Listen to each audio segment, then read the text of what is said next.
Hi students, இப்போ நம்ம பார்க்கக்கூடிய ஒரு important problem example 2.12. So இது வந்து 12th physics second unit current electricity அதுல வரக்கூடிய ஒரு முக்கியமான ஒரு problem. See the problem, 5 resistors are connected in the configuration as shown in the figure. See the figure. So இது வந்து ஒரு electric circuit இல்லையா கொடுத்திருக்காங்க.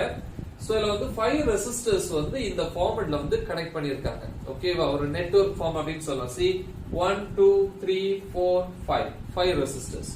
என்ன கேக்குறாங்க? Calculate the equivalent resistance between the points A and B.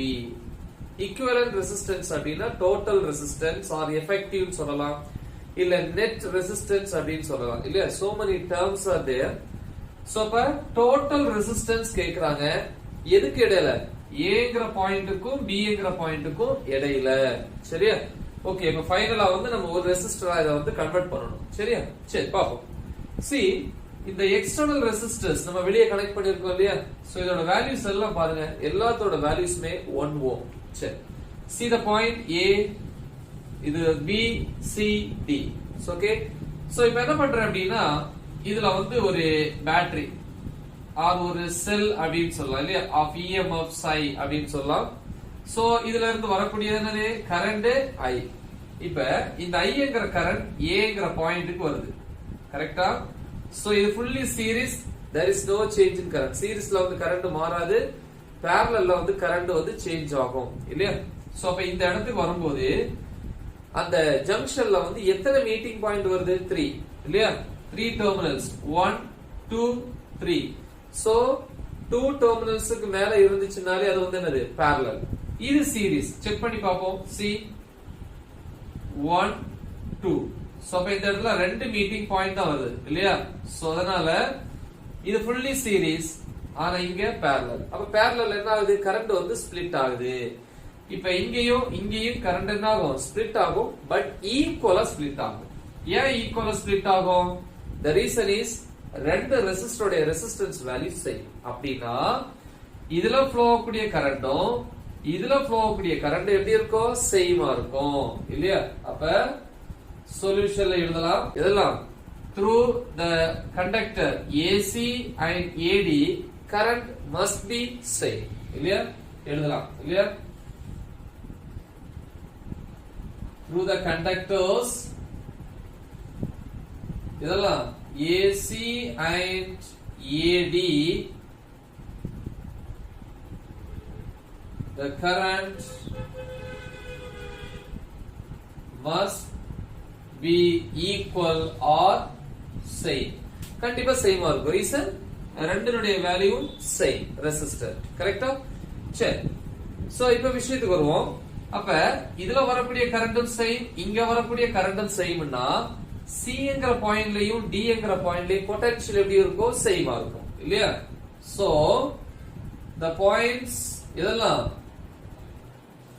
C and D are at same potential. அப்ப same potential அப்படினா இங்கேயும் ஒரே பொட்டன்ஷியல், இங்கேயும் ஒரே potential, there is no difference between these two points. அப்படினா இது வழியா ஃப்ளோ ஆகக்கூடிய கரண்ட் என்ன? 0. என்ன படிச்சிருக்கோம்? எங்க வந்து பொட்டன்ஷியல் டிஃபரன்ஸ் இருக்கோ அங்கதான் கரண்ட் இருக்கும். if there is no potential difference there is no current அப்படினு படிச்சிருக்கோம் இல்லையா? சோ அப்ப இதுல கரண்ட் ஃப்ளோ ஆகாது. அப்படினா total R equivalent resistance calculate பண்ணக்கூடிய பார்ட்ல வந்து இந்த ரெசிஸ்டருக்கு எந்த ரோடும் இல்ல. ஏன்னா அதுல வந்து கரண்ட் என்ன ஆகல? ஃப்ளோ ஆகல இல்லையா? சோ அப்ப எழுதலாம், என்ன எழுதலாம்? in determining எதை கண்டுபிடிக்கிறது? in determining the equivalent resistance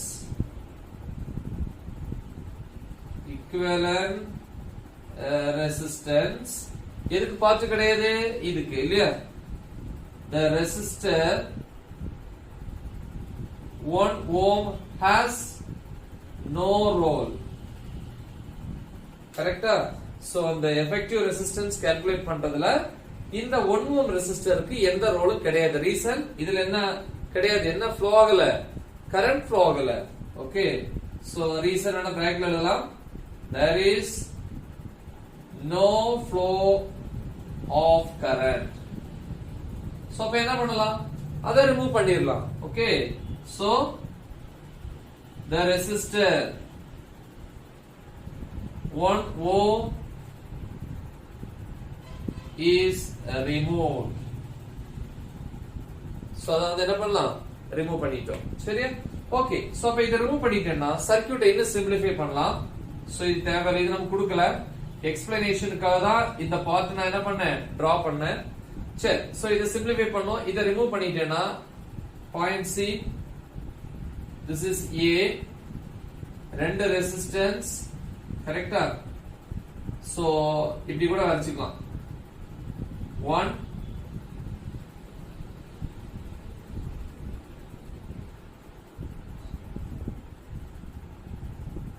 resistor and the second one. இப்ப இந்த ரெசிஸ்டர் ரிமூவ் பண்ணதுனால பாயிண்ட் சி டி என்ன ஆயிரும், சேர்ந்துரும் இல்லையா? சோ இந்த மாதிரி சி கமா டி ரெண்டு பாயிண்ட்டுமே மர்ஜ் ஆயிருச்சு. அப்புறம் இந்த ரெண்டு resistor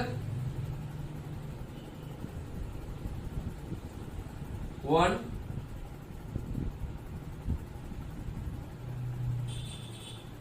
this is the another one, point B, correcta?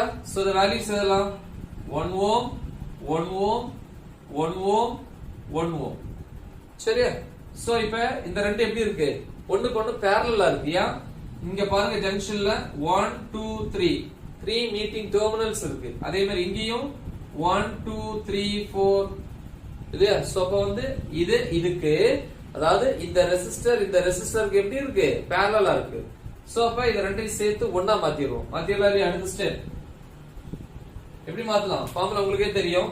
parallelக்கு என்ன formula, 1 by Rp is equal to 1 by R1 plus 1 by R2 equal to R1 placeல 1 ohm, R2 placeலயும் the same 1 ohm. அப்ப 1 by 1 plus 1 by 1, LCM 1 மேல வந்து 2, இது 1 by Rp. அப்ப Rp is equal to, this is 1 by Rp, அப்ப Rp is equal to 1 by 2 ohm. தலைகளா மாறிடும். So இது ரெண்டு சேர்ந்து என்ன ஆயிடுச்சு, ஒண்ணா மாறிச்சு. the point A ரெண்டு சேர்த்து ஒண்ணா எழுதிக்கலாம். the value Rp is equal to 1 by 2 ohm, 1 by 2 ohm. then this is the point C comma D. then இது ரெண்டும் அதே வேல்யூஸ் தான், இதே மாதிரி அதுவும் parallel, the same value. point B இதோட வேல்யூ என்ன, Rp is equal to 1 by 2 ohm. So இதை இன்னும் சிம்பிளிஃபை பண்ணலாம். இப்ப பாருங்க இது வந்து சீரிஸ்ல இருக்கு. சோ அப்ப சீரிஸ்க்கு என்ன formula, series Rs equal to R1 plus R2 plus போயிட்டே இருக்கும். பட் இங்க நேம் என்ன இருக்கு, Rp ன்னு இருக்கு. So Rp plus Rp value என்ன, 1 by 2 plus 1 by 2, 1 by 2 plus 1 by 2 equal to 1 ohm. என்ன half plus half 1. சோ அப்ப இதை சிம்பிளிஃபை பண்ணா this is the point A, இது ரெண்டு சேர்ந்து ஒண்ணா மாறிச்சு. this is the point B, A B, the value Rs is equal to 1 ohm. So இதுதான் இந்த நெட்வொர்க்கோட effective resistance value. So, இது ஒரு முக்கியமான ஒரு பார்ட். நல்லா பிராக்டீஸ் பண்ணுங்க, ஃப்ரெண்ட்ஸ்க்கு இத ஷேர் பண்ணுங்க. All the best. Thank you.